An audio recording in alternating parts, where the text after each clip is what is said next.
அவர் உங்களை விசாரிக்கிறவரானபடியினால் உங்கள் கவலைகளை எல்லாம் அவர் மேல் வைத்து விடுங்கள் என்று பரிசுத்த வேதாகமத்தில் சொல்லியிருக்கிறது. யாருமே என்ன விசாரிக்க மாட்டேங்காங்க, சாப்பிட்டியான்னு கூட கேட்க மாட்டேங்காங்க. நான் ஃபோன் பண்ணால் என் ஃபோனை அட்டன் பண்ண மாட்டேங்காங்கன்னு புலம்புறீங்க. இங்கே ஒருவர் உங்களுடைய ஜெபத்தை கேட்பதற்கும் உங்களுடைய புலம்பலை கேட்பதற்கும் ரெடியாக இருக்கிறாரு. அவரை தேடுறதுக்கு ஆளே இல்லை. இப்போது அவர் சொல்லுகிறார் ஒரு வார்த்தை, அவர் உங்களை விசாரிக்கிறவரானபடியினால் யார் யாரை விசாரிப்பார்கள்? இங்கு பரமபிதா அகிலத்தையும் சிருஷ்டித்த கர்த்தர் நம்மை விசாரிக்கிறார். அவர் நம்மை விசாரிக்கிறார் என்றால் சாதாரணமாக இருக்குமா?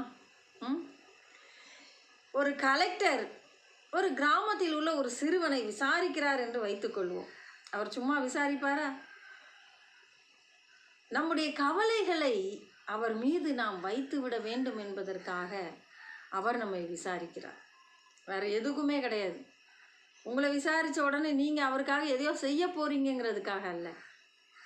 உங்கள் கவலைகள் எல்லாவற்றையும் அவர் மீது வைத்து விட வேண்டும் என்பதுதான் அவருடைய ஆசை.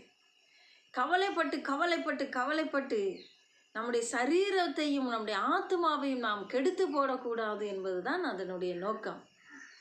ஆகவே இன்றைக்கு நீங்கள் உங்கள் கவலைகள் எல்லாவற்றையும் அந்த சர்வ வல்லவருடைய பாதத்தில் வைத்து விடுங்கள்.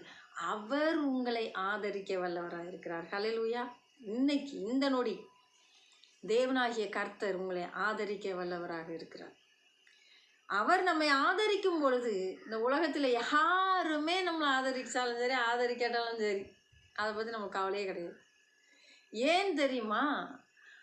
அவரே நம்மை போஷிக்கிறவரும் காப்பாற்றுகிறவரும் நம்மை உடுத்துவிக்கிறவரும் நம் சத்துருக்களில் இருந்து நம்மை விடுவிக்கிறவருமாய் இருக்கிறார். ஹல்லேலூயா. அது மாத்திரமல்ல, சத்துருக்களுக்கு முன்பாக உங்களுக்கு ஒரு பந்தியை ஆயத்தப்படுத்துகிறவருமாக இருக்கிறார். ஆமென். உங்கள் தலையை உயர்த்துகிற தேவனாக இருக்கிறார். இன்றைக்கு எந்த பாதையில் நான் போய்கிட்டு இருக்கேன், இந்த பாதையில் என்னால் போக முடியலை, இது என்னை வேதனைப்படுத்துகிறது என்று நீங்கள் நினைத்து கொண்டிருக்கலாம்.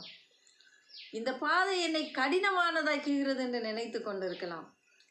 இதை என்னால் தாங்க முடியவில்லை என்று நினைத்து கொண்டிருக்கலாம். இது எல்லாவற்றிற்கும் ஒரே ஒரு தீர்வு தான் இருக்குது. அதுதான் இயேசு கிறிஸ்து. அவர் மேலே உங்களுடைய பாரத்தை வச்சிட்டிங்கன்னா அதுக்கப்புறம் வேறு எதுவுமே தேவையே கிடையாது. ஹல்லேலூயா. அவர் மீது வைத்து விடுங்க. சரியா? சில பாரத்தை நாம் ஏற்றிக்கொண்டே இருக்கிறோம். ஒரு முறை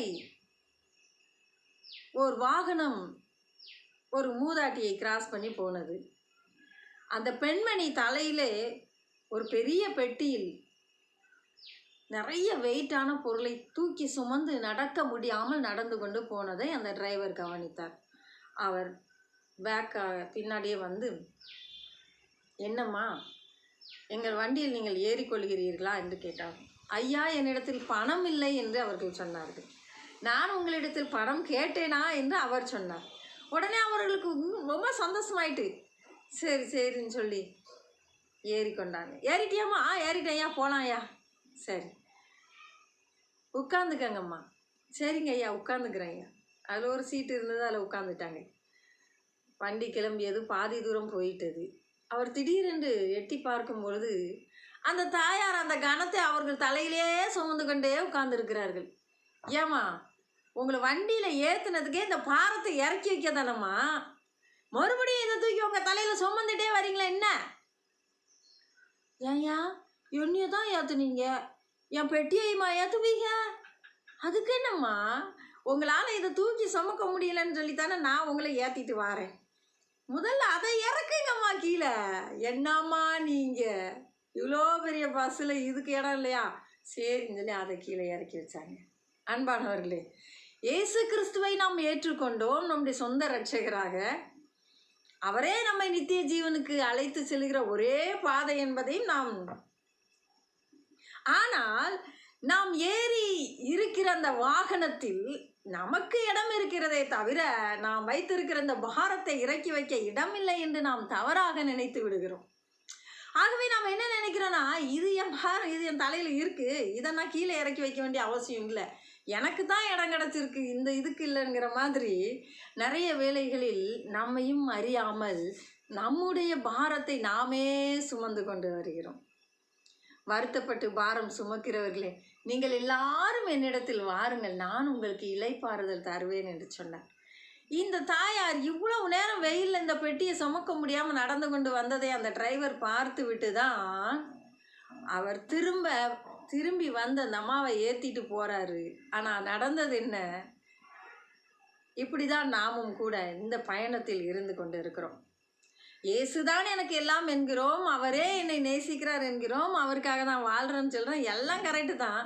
ஆனால் எங்கே தவறு நடக்குதுன்னா, நம்ம பாரத்தை இறக்கி வைக்க வேண்டிய இடத்துல இறக்கி வைக்காமல் நம்ம தலையிலே தூக்கி வச்சுக்கிட்டு, இவ்வளோ பெரிய பாரத்தை ஆண்டவர் எனக்கு தந்துட்டார், இவ்வளோ பெரிய கஷ்டத்தை ஆண்டவர் எனக்கு தந்துட்டார், இவ்வளோ பெரிய இக்கட்டில் நான் மாட்டிக்கிட்டேன், நான் என்ன செய்ய போகிறேன்னு தெரியல, இப்படியே புலம்பி அழுகிறோமே தவிர நாம் இருப்பது கர்த்தருடைய படகுலங்கிறத மறந்து போய் விடுகிறோம்.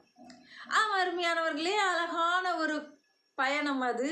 இயேசுவும் சீசர்களும் சேர்ந்து செய்தது. திடீரென்று புயல் காற்று வந்தது. என்ன நடந்தது?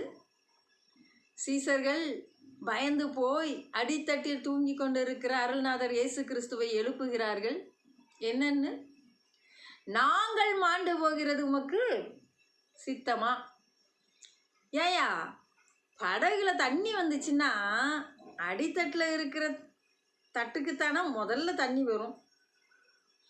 மேல்தட்டில் இருக்கிறவங்க பாதிக்கப்படுவாங்களா, கீழ்த்தட்டில் இருக்கிறவங்க பாதிக்கப்படுவாங்களா? நீங்களே சொல்லுங்கள். இங்கே கீழ்த்தட்டில் உறங்கிட்டு இருக்கிறது யார்? இயேசு. நானாக இருந்தால் எப்படி எழுப்பிப்பேன், நீங்களாக இருந்தால் எப்படி எழுப்பியிருப்பீங்க? சொல்லுங்கள் பார்க்கலாம். ஐயா, புயலும் காற்றுமா இருக்குது, மழை வேற பொய்யுது, போச்சு எல்லோரும் சாவ போகிறோன்னு இருப்போம். அல்லது எந்திரிங்கய்யா, உங்களால் ஏதாவது செய்ய முடியுதான்னு பாருங்கயான்னு இருப்போம். அல்லது எங்களுக்கு பயமாக இருக்குது, கொஞ்சம் எந்திரிக்கிறீங்களான்னு எழுப்பியிருப்போம். நாங்கள் மாண்டு போகிறது உமக்கு கவலை இல்லையா? ஏன் உங்கள் படகுல ஏசி இல்லையா? ஏன் உங்கள் ஜெபம் இவ்வளவு கீழ்த்தரமாக இருக்கிறது?